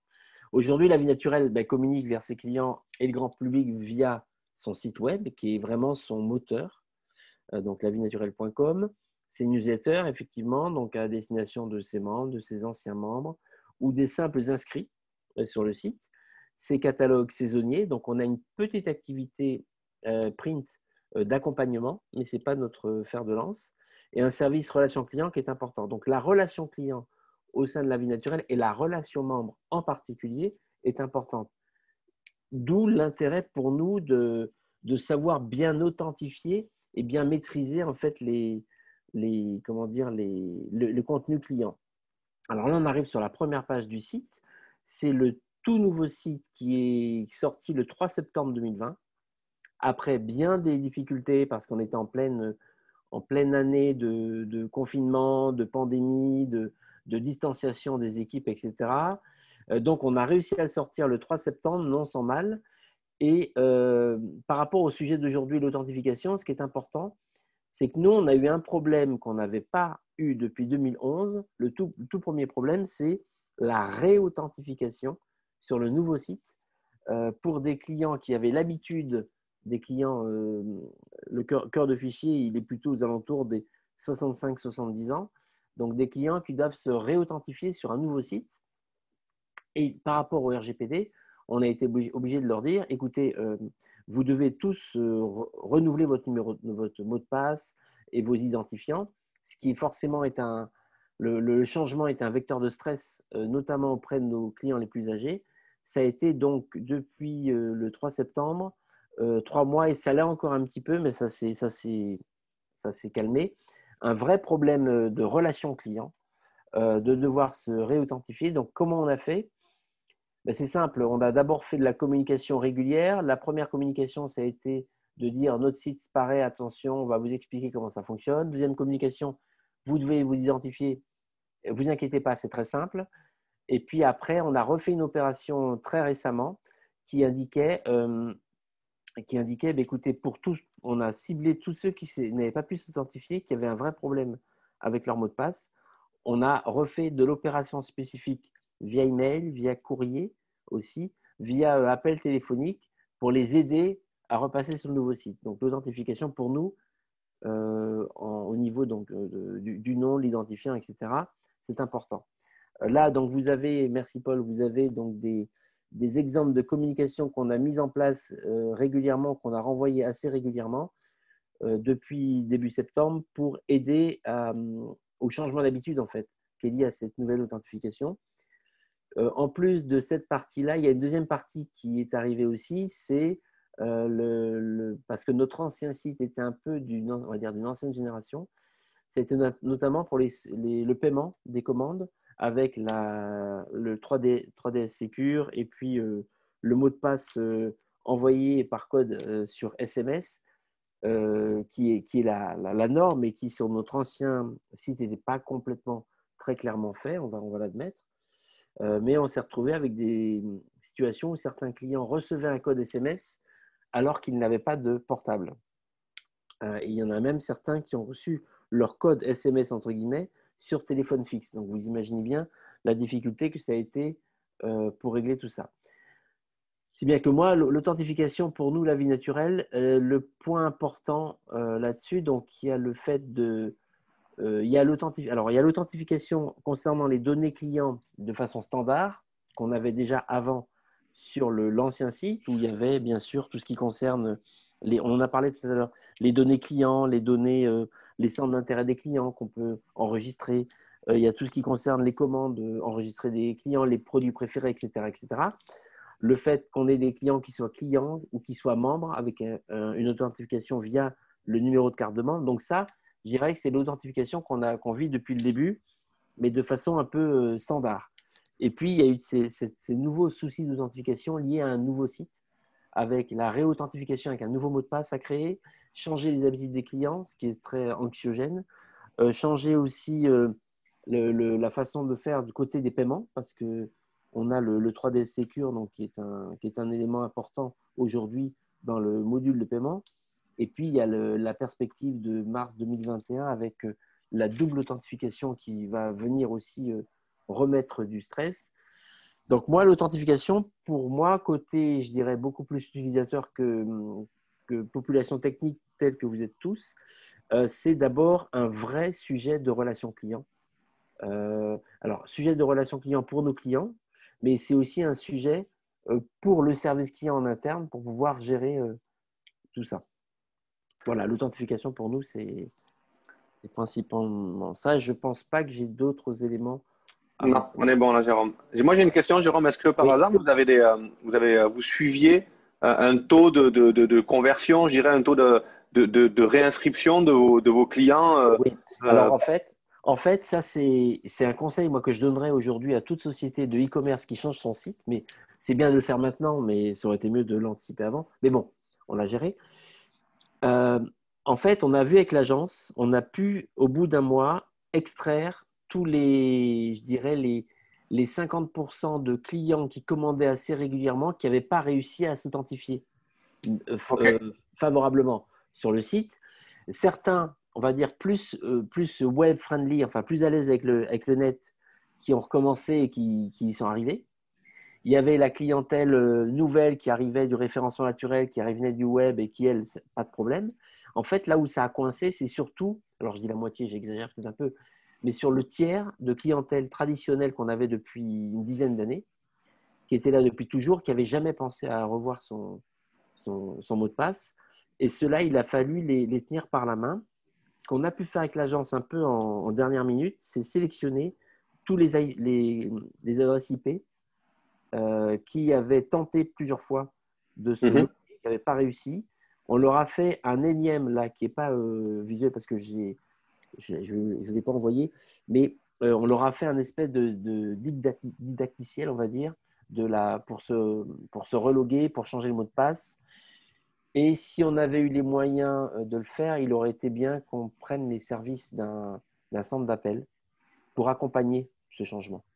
D'accord. Vous voyez ce que je veux dire? C'est-à-dire qu'il y aurait eu une liste on va dire, de destinataires, un fichier qu'on avait bien. Et on leur a dit, on leur dirait, voilà, on envoie un email à tous ces gens-là aujourd'hui. Dans le jour qui suit, vous pouvez être amené à être appelé ou vous-même carrément appelé pour pouvoir aider les gens à basculer sur le nouveau site. Ouais, tout à fait, tout à fait. Ben, je pense que merci beaucoup, Jérôme, pour ce témoignage et ça fait le lien tout naturel avec le sujet qui vient après. C'est que le web, c'est pas facile pour tout le monde et que c'est pourtant un enjeu que de prendre en compte le fait et d'apporter des solutions d'authentification et de connexion plus largement à tout le monde, à ceux qui sont à l'aise avec le web, on le sait, mais aussi à ceux qui le sont un peu moins. Oui. Et notamment, c'est une politique qu'a intégré à sa roadmap, complètement. Et le SICOVAL demain. Même dans le cahier des charges, par exemple, de développement d'un site, nous, le cahier des charges, on a bossé pendant un an et demi. On a mis, on va dire, 8 mois pour développer vraiment le cahier des charges fonctionnel. Mais il faudrait carrément intégrer cette étape voire, je pense aujourd'hui que l'idéal, ça aurait été d'avoir une version, de pouvoir tester sur une partie de notre clientèle en amont, peut-être une dizaine de jours avant, la nouvelle version du site. Je sais que c'était compliqué, on en a parlé avec l'agence, pour pouvoir vraiment mesurer tous les impacts. Ah, ah. Mhm. C'est Et encore là, on parle d'utilisateurs qui étaient déjà des clients web avant. Oui, tout à fait. Alors, si en plus on parle à des publics qui sont, eux, complètement éloignés du web, hein, on C'est ça. s'éloigne encore plus de ces accès-là. Et c'est ça. ce dont va nous parler notamment Pierre tout à l'heure. Très bien. Très calme. Merci Jérôme. Merci. Anne-Claire, si tu es dans les parages et que tu t'es connecté, je t'ai présenté tout à l'heure avant que tu n'arrives. On va pouvoir parler de ce que fait le Sicoval en matière d'inclusion et d'inclusion numérique notamment. Merci Paul. C'est toi qui passes la presse ou Exactement. Tu me fais un petit signe ou tu me fais un petit bruit qui va bien et je change les planches. D'accord, ok. Ça me Merci. va bien. Je vais rajouter une slide, mais c'est pas grave, je vais la dire à l'oral. Bonjour à tous. Merci Paul de nous avoir associés à ces travaux. Alors, la première partie était technique. Moi, j'avoue, je ne suis pas une technicienne, hein, donc je n'ai pas toujours bien suivi les contenus, mais la dernière présentation était en phase avec les questions qu'on se pose, notamment au Sicoval de l'inclusion numérique, qui va bien au-delà de l'accessibilité au sens handicap, hein, ou même UX, qui est vraiment comment on accompagne tout le monde dans le fait de rentrer dans cette société de l'information. Voilà. Donc, le Sicoval, je ne sais pas si vous connaissez, mais très rapidement, c'est donc la communauté d'agglomération qui est au sud-est de Toulouse, qui a 80 000 habitants et 36 communes, avec, pour ceux qui sont dans le secteur, de très grosses entreprises du numérique. 25% des entreprises du numérique de la grande agglo toulousaine sont chez nous, avec des têtes de pont comme Sigfox ou l'IoT Valley et un très très gros éditeur pour les collectivités qui s'appelle Berger-Levrault. Et puis, d'un autre côté, nous, on a plein de compétences liées au social, hein, puisqu'on a les compétences de l'enfance, la petite enfance, des seniors, etc. Donc, quand on croise la dimension politique sociale et numérique, on arrive très vite à la question de l'inclusion numérique. Et on en parlait à l'instant, hein, de la question de la communication. On a aussi une communication numérique très riche. Et on se posait la question de, bien sûr, comment 40% de la population peut ne pas avoir accès à l'information, nos applis, notre open data, nos réseaux sociaux, etc. On a une feuille de route au niveau du Sicoval qui est extrêmement forte sur la transformation numérique, avec un élu qui est dédié et un cap politique qui a été donné, dont l'ambition générale est d'innover dans la conception et la diffusion des services publics en prenant appui notamment sur la data. Donc ça, c'est l'ambition générale qui nous permet de produire des services comme Coco. Je vous invite à télécharger notre petit assistant conversationnel qu'on trouve sur les stores et qui permet de découvrir le territoire.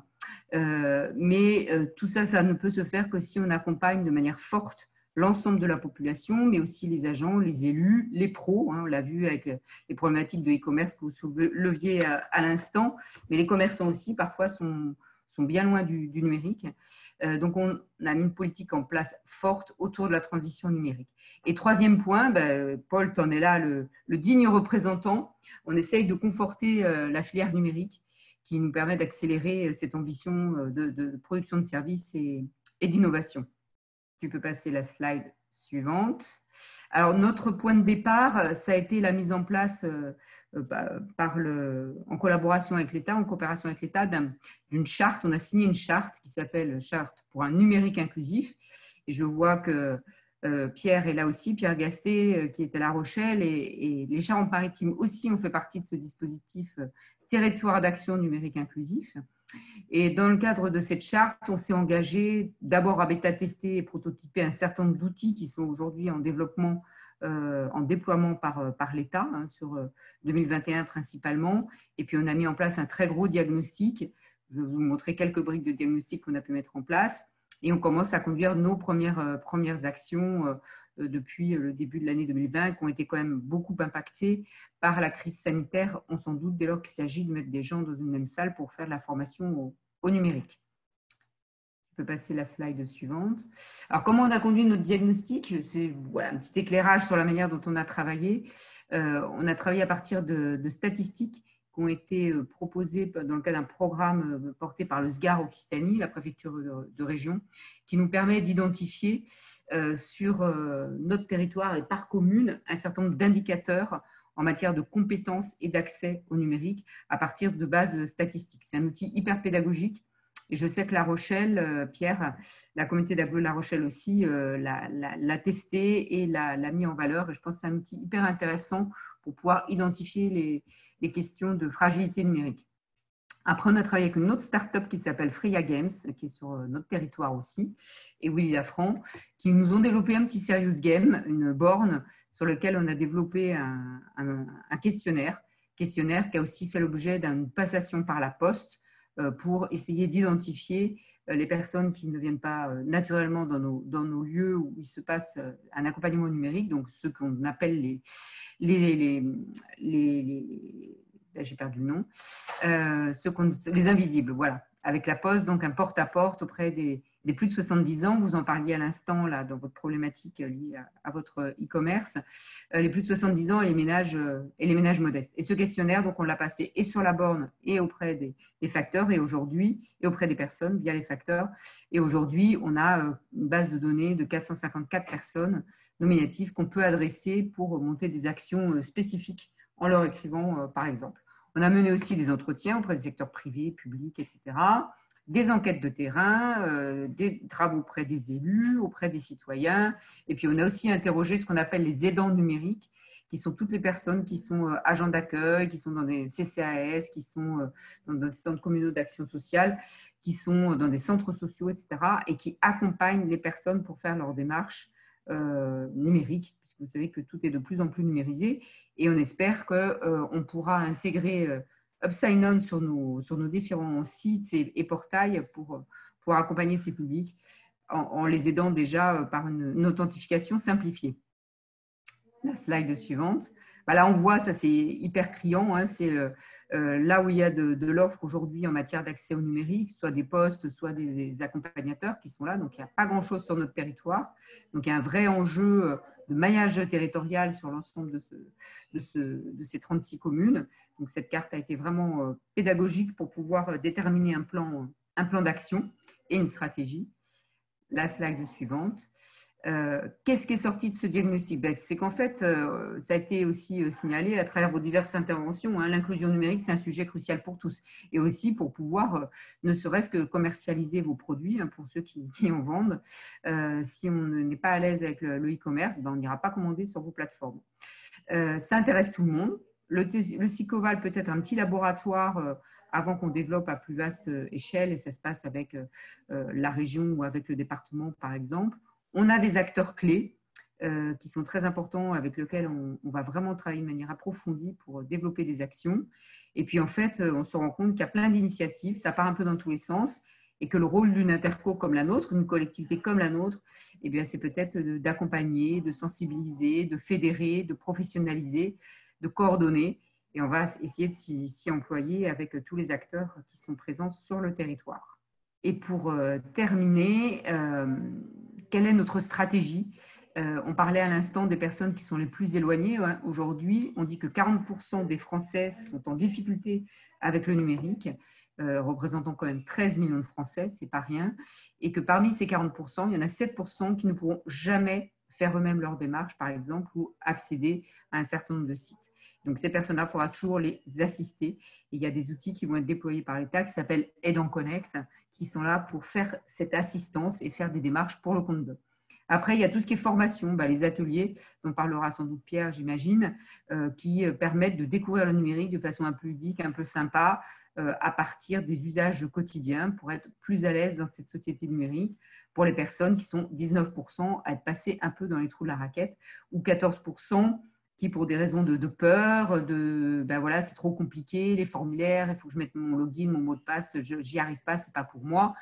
Voilà, les aider à être plus autonomes. Tout ce qui concerne la prévention liée notamment au risque, protection des données personnelles, par exemple, là aussi, il y a plein de chantiers qui sont ouverts en direction des seniors, en direction des jeunes, des parents, etc. Notre rôle aussi, c'est de structurer. Donc, on a des projets d'itinérance avec des véhicules itinérants, avec une animation de réseau des acteurs, avec un certain nombre d'actions qui permettront de faire des acteurs de la médiation ou des aidants des vecteurs d'autonomie numérique pour les habitants. Et puis l'expérimentation. On a expérimenté déjà, on a prototypé les outils de l'État et on va continuer en essayant d'imaginer une gouvernance à l'échelle locale et à des moyens financiers mutualisés pour répondre à tous ces défis que je viens d'évoquer qui concernent fortement notre territoire, qu'il soit rural ou plus urbain. Et je crois que c'était la dernière slide, Paul. Et non, bien sûr, la crèche, la crèche dont tu as parlé, crèche qui est une ancienne crèche qui est désaffectée et qui aujourd'hui accueille un collectif d'entreprises qui a une vocation éthique et solidaire. Ils se sont engagés à travers une charte. Et donc, dans cette crèche, il y a un fondateur d'une revue qui s'appelle Geek Junior. Il y a de la réalité augmentée pour pouvoir faire de la communication. Il y a Upsign-On. Il y a Freya Games avec ses bornes et plein d'autres. Ils sont aujourd'hui 8. Il y en a une quinzaine qui vont arriver dans l'année 2021. Et bien sûr, dans ce lieu, il se passe plein de choses intéressantes en matière de synergie. Et on espère qu'il en sortira beaucoup de positifs pour le territoire et ses habitants. Je vous remercie. J'ai essayé de ne pas être trop longue. Parfait, merci Anne-Claire. La transition est toute faite pour recueillir le témoignage de Pierre Gasté. Tu en as parlé sur le territoire rochelais. Pierre et toute l'équipe de Net Solidaire sont très actifs dans ce sujet cœur de l'inclusion numérique et pour qui l'authentification est un problème d'expérience utilisateur pour arriver, parce que c'est un peu le premier contact qu'on a avec un site, qu'on a avec un service, qu'il soit de l'État ou qu'il soit un e-commerçant, qui est de créer son compte et puis ensuite d'être capable de s'y connecter quand on en a besoin. Pierre, si tu peux prendre la parole pour commenter, refaire un témoignage de vos actions déjà peut-être, et puis également je dirais de tes commentaires sur ce que tu as entendu dans la soirée. Ça fera une bonne introduction pour la phase de questions-réponses qui vient par la suite. Super, ouais. Je vais essayer d'être court parce que l'apéro va arriver et que tout le monde a soif et peut-être envie de rentrer chez lui. Je ne vais pas reprendre tout ce qu'a dit Anne-Claire, mais on est sur un territoire, nous, Rochelais, qui est un petit peu plus important, parce qu'on est à peu près 170 000 habitants sur l'agglomération de La Rochelle. On est un territoire pour un numérique inclusif aussi. On a fait les mêmes démarches d'analyse de territoire, de diagnostic, etc. Et que nous, on a fait en tant qu'association, on est une régie de quartier. Et Net Solidaire est un réseau qui porte 2 tiers-lieux et qui compte une équipe d'une douzaine de personnes qui œuvrent sur l'action de médiation numérique au quotidien avec des milliers de rendez-vous par an pour accompagner des personnes en difficulté avec le numérique. Et j'ai plutôt envie de vous parler d'eux que de vous parler de nous. Je vais très vite quand même brosser le portrait. On fait aussi de la formation pour les personnes qui sont en situation d'accueil ou d'accompagnement. Ça, on en fait pas mal parce que c'est important de pouvoir avoir des gens qui savent accueillir le grand public qui a des problématiques numériques. On fait du conseil pour des territoires, des départements qui ont besoin de mettre en place des stratégies d'inclusion numérique. Ça, c'est pour financer la médiation numérique. Mais malgré tous nos efforts, malgré le fait que nous devons être le premier ou le deuxième acteur des passes numériques qui sont un système comme des chèques resto que l'on donne pour le numérique, on en passe des milliers par an, mais ça ne suffit pas. On s'est dit qu'on n'y arriverait pas de toute façon à l'échelle de nos quartiers. Si c'est pour faire des petits nets solidaires partout, il y a plein de bonnes initiatives. Anne-Claire parlait de toutes les initiatives qui sont mises en place sur le Sicoval et dans plein d'autres territoires. On s'est dit qu'on voulait toucher les 40%, les 4 Français sur 10, ça fait beaucoup de monde. Hein. Anne-Claire donnait les chiffres qui sont exactement ceux qu'on a vérifiés sur les territoires, encore qui sont pires en ruralité et dans les quartiers prioritaires. Ça fait beaucoup de monde et on s'est dit qu'on n'y arriverait pas. Donc, on s'est aperçu au contact de ces publics que les difficultés, elles étaient au niveau de l'authentification, on va en parler, au niveau de l'utilisation des outils qui sont trop compliqués. Rappelez-vous la dernière fois que vous avez été sur un traitement de texte à chercher la fonction que vous utilisez une fois tous les 15 jours et que vous ne retrouvez jamais parce que ça vous énerve, vous perdez un temps fou. Ben, dites-vous que c'est multiplié par 10 pour les publics qu'on accompagne au quotidien et qu'eux, ils ferment. Eux, ils ferment l'ordinateur et ils partent en pleurant et ils laissent tomber, ils disent c'est pas pour moi. Et ça, on trouve que c'est pas admissible. Donc, on s'est dit que l'innovation, on allait la faire par la simplification. Et on a créé un ensemble d'applications qui s'appelle Ma Vie Numérique, dont une première application qui s'appelle Diagonum, qui a pour objectif de faire un diagnostic de mon niveau de culture numérique en ligne avec mon appli et puis qui sert surtout aux travailleurs sociaux qui n'y connaissent pas forcément grand-chose en numérique ou qui ont leurs compétences qui sont celles de tous les jours pour les aider à orienter les publics qui sont en difficulté. Puis on a développé on est en train de développer 5 autres applications. Une qui s'appelle Passnum, dont je vais vous parler particulièrement. Une qui est un gestionnaire de mail, un gestionnaire de lettres type, et puis une application pour permettre de faire du classement de données administratives. On a développé un principe qui est de se dire on va travailler sur les logiciels libres et qui sont souvent des logiciels de geeks, vachement techniques, et on ne va prendre que ce qui est extrêmement utile. On va prendre 20% des fonctionnalités qui sont utilisées par 80% des gens pour faire de la simplification un vecteur d'innovation. Donc, partant de là, on est allé voir les logiciels de gestionnaire de mots de passe. On est allé regarder aussi les solutions physiques. On parlait de clés tout à l'heure, mais on parle de gens pour qui 3 €, c'est souvent difficile de sortir. Donc, on a réfléchi à travailler avec KeePass. On parlait de KeePass tout à l'heure, je ne sais plus qui parlait de KeePass, Stéphane, je crois.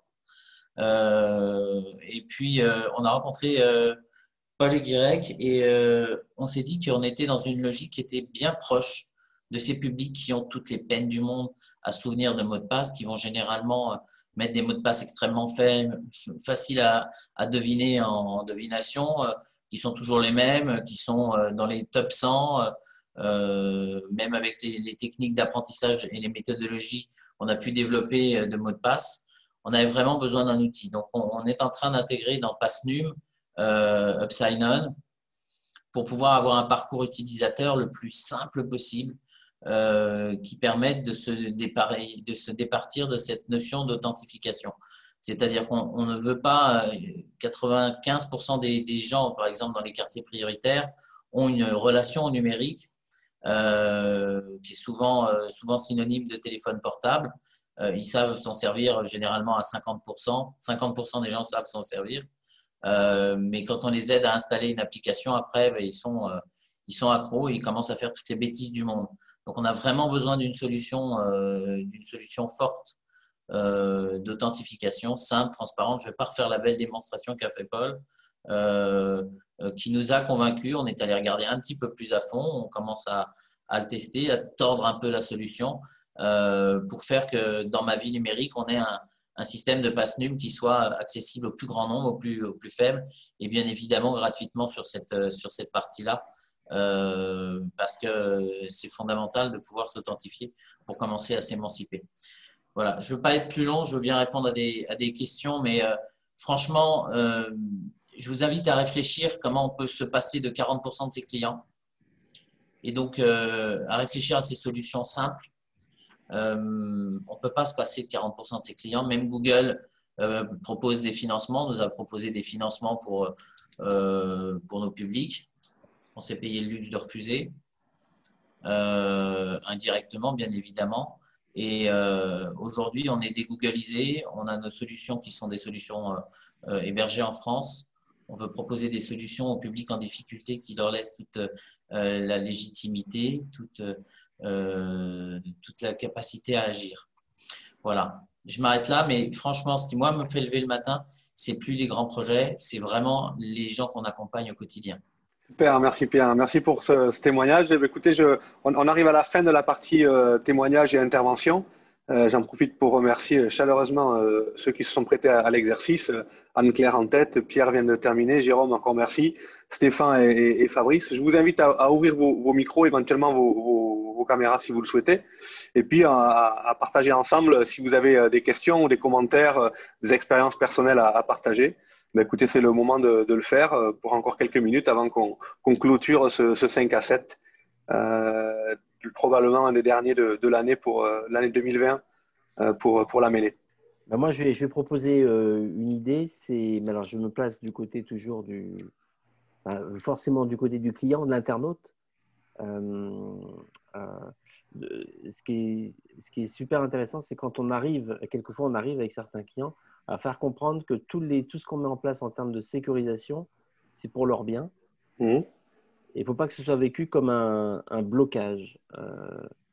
Voilà, le web et la techno, ça fait peur. Surtout les clients d'un certain âge. À partir du moment où dans un échange téléphonique, et moi le service client est juste à côté de mon bureau, il arrive quelquefois quand le client comprend, ah oui, on fait tout ça pour pas que je me fasse piquer mon numéro de carte bancaire, que je me fasse pas piquer mon compte client, etc. Quand on arrive à ça, c'est juste fantastique parce que derrière, il y a une fidélisation inhérente qui s'installe et qui est plus durable. La confiance a toujours été générateur de business ou de bonnes relations, sans parler de business. Oui. Mais à la limite, les clients vont revenir vers vous en disant voilà tel produit, bon, d'accord, mais par contre, vous faites tout pour qu'on soit en sécurité sur votre site. Donc, je suis prêt à vous passer d'autres choses qui ne passent pas. Voilà, ça c'est bien. Voilà pour moi. Merci, Jérôme. Est-ce qu'il y a d'autres commentaires, d'autres questions, d'autres interrogations? Il n'y en a pas, c'est Christian? J'ai une question, oui. En fait, c'est très intéressant parce qu'on a eu le côté éditeur et fournisseur de solutions et en même temps le côté utilisateur. Donc, très riche en témoignages. Mais justement, moi, j'ai une question qui est peut-être basique, quelque chose qui m'a échappé. C'est quel est le modèle économique en fait de la solution de type sign-on? Et en d'autres termes, c'est à qui tu vends en fait? C'est-à-dire, est-ce que tu vends aux commerçants? Est-ce que tu vends est-ce qu'il y a une collectivité qui gère plein de commerçants, comme une communauté d'agglos, des choses comme ça, est adhérent? Enfin, qui va être quelque part le client? Parce que je vois bien l'intérêt du bouton et tu nous as montré une démonstration fort intéressante avec 15 ou 20 commerces et puis juste le petit bouton à cliquer, etc. Enfin, des choses qui vont dans le sens de la simplification. Mais voilà, moi, il me manque juste le petit lien en disant finalement, tu vends quoi à qui par rapport à ce genre de choses? Ouais, c'est très simple. Alors, du coup, merci Christian pour la question. Ça me permet de placer le modèle économique qui était pas l'objet forcément de la soirée, mais écoute, du coup, je le fais. Non, nous, le modèle est très, très simple. Celui qui paye, c'est celui qui met le bouton. Donc, le commerçant, la collectivité, celui qui offre son service par Internet, c'est lui qui offre, et Jérôme le mentionnait à l'instant, c'est lui qui offre une connexion simple, c'est lui qui offre une connexion sécurisée à tous ses clients potentiels, ceux qu'il a aujourd'hui comme ceux qu'il a demain. Et ce qui est important, c'est-à-dire que nous, le modèle économique très simple là, gratuité absolue pour l'utilisateur. On considère, nous, c'est pas l'utilisateur de payer pour sa sécurité. Je fais un parallèle toujours un peu rapide, mais que je trouve très imagé et que j'aime bien. C'est quand on part à la piscine, on n'y va pas chacun avec son propre MNS. C'est la piscine qui s'occupe d'assurer la sécurité dans son bassin. Et pour moi, c'est pareil ça doit être pareil sur Internet, parce que dans la vraie vie, on l'a déjà, mais sur Internet, on a l'impression que on a un mode d'usage qui est complètement différent de ce qu'on fait dans le physique. Un autre exemple que j'aime bien aussi.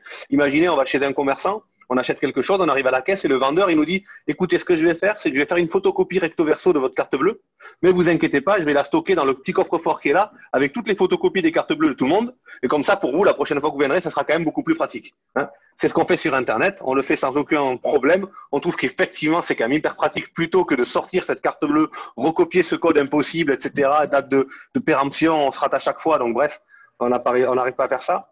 Et nous, on veut simplifier cette partie-là.